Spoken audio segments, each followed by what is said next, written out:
What's going on? Got me some freaking stones here. Been obsessed with picking up round stones lately, ever since I started this. Alright, the thing about this is like, there's like a particular kind of spin. It's from a timing. And you always got to remember this too. It's got to go inside and then outside, inside, outside. Because if you go outside in, I mean, it kind of, you probably could sling it. You could sling it that way. You could figure out a way, but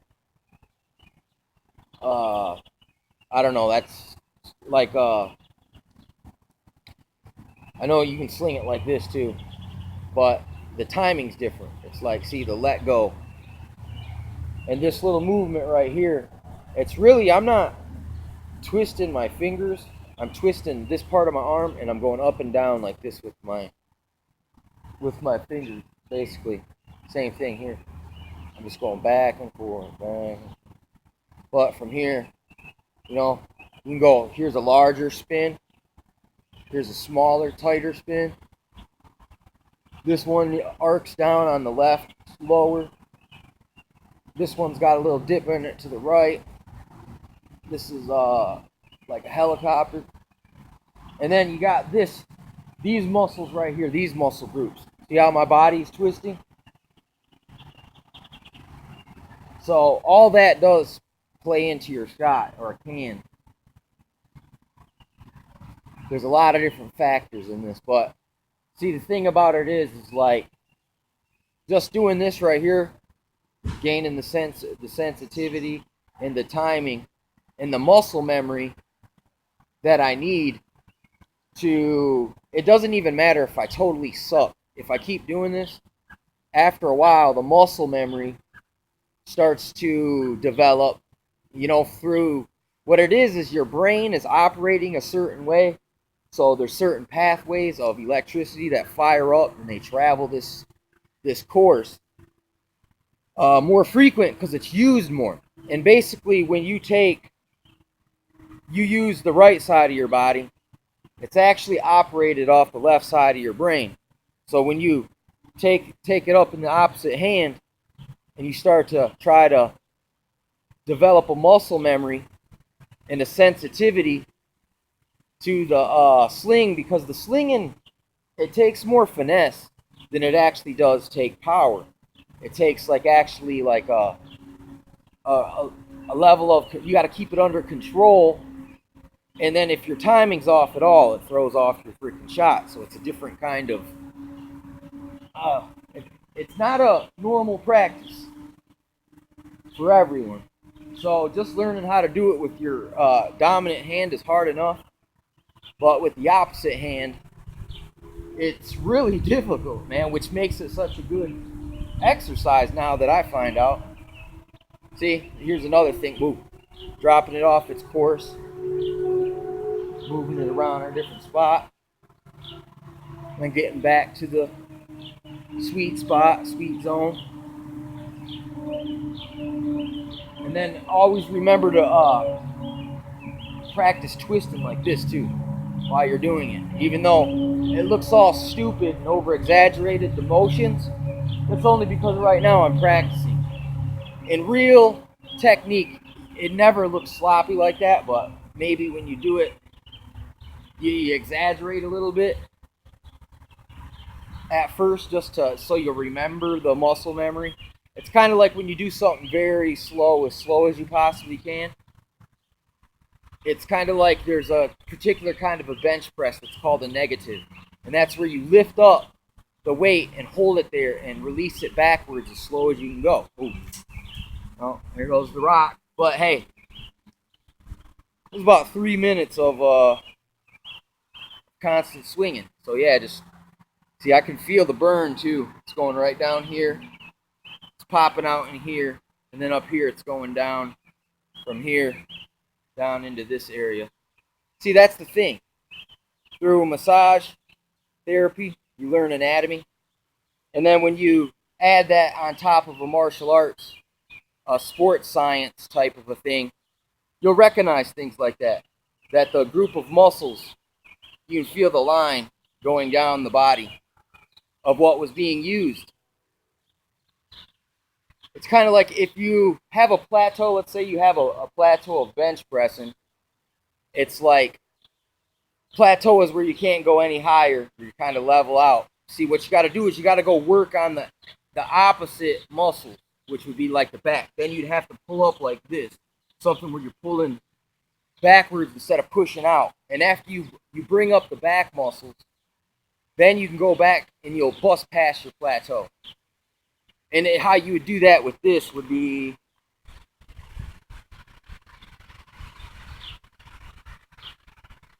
see, this little rock. Look, see that? Take this big rock, put that in the sling. Since it's over exaggerated the size and it's extra heavy, and if you could be delicate enough, see, because this is so hard right here with this big ass rock. So when I put a little one in it, it's going to be easy. It's going to feel like there's almost like there's nothing there. There's the theory behind it. See, you can trick the mind. That's exactly how it works. Let's kind of think about it this way.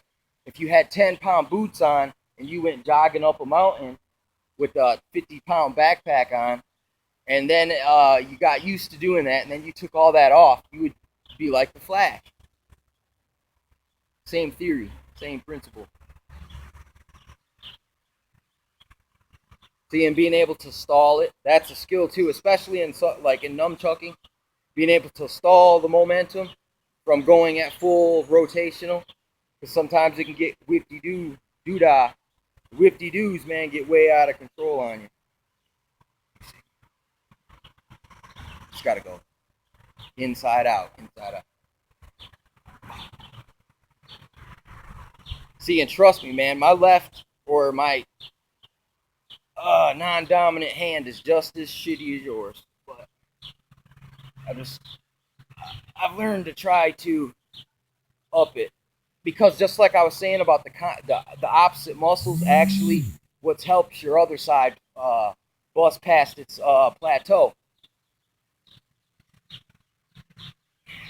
It's just cause the reason why I think all of us have dominant hands and undominant hands is because no one's ever awoken us to the possibility that maybe if we tried harder with our weak hand, it wouldn't be a necessarily weak hand. You'd have two good hands.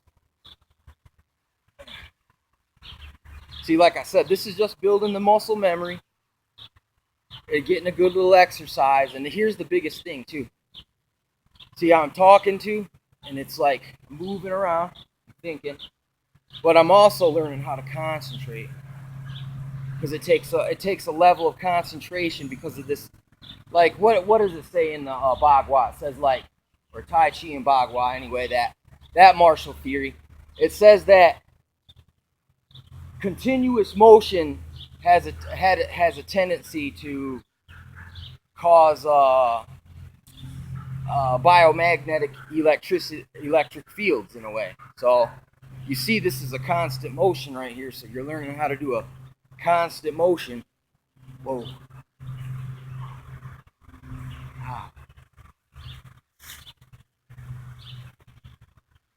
Like I think there's something. What is it, man? In the Japanese, they had the bowmanship as one of the methods to up your kung fu understanding, your kung fu ability, because it takes more finesse than it does actual strength, and just good body mechanics basically is what it's trying to instill in you. Like actually great body mechanics, like almost they focus on it too much, but there's benefits to that rigorous of that method of training. Because listen, just because one method works doesn't mean all other methods suck. It's just like they each emphasize on something different, but in the end result is they all learn how to whip ass. But there's different ways to bring it about. You can remember in Karate Kid, you got Cobra Kai, and then you got Mr. Miyagi's method. The fruit of the methods of how they attain their skill, one was for violence and for use of force and basically pride and arrogance. And Mr. Miyagi's was more just like simple. It was just trying to teach you common sense that if you just adhere to the common sense about certain activities, it'll teach you. It'll actually you'll learn without actually learning it, like wax on, wax off. You won't even realize you already know how to do it. Just no one's kind of made you aware of it yet. You haven't woke up yet, basically. Waking up is really just means realizing, recognizing that you've been tricked. Sometimes by people, but ultimately it's your own brain that was tricked. That's kind of how this trick works too right here. The heavier rock.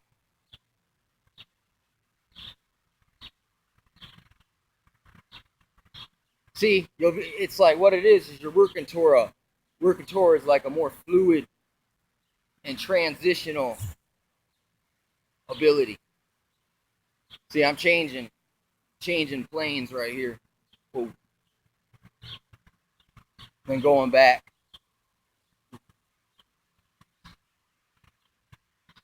It's like basically that's equivalent to in a plane when they do a free fall and start spinning, and then they turn it back on and start it up and get out of it.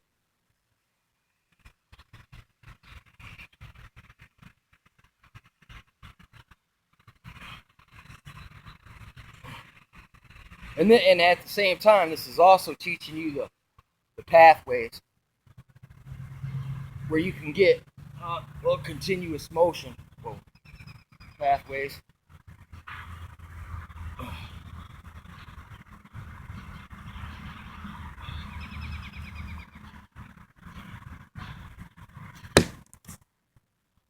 Good thing I missed the phone.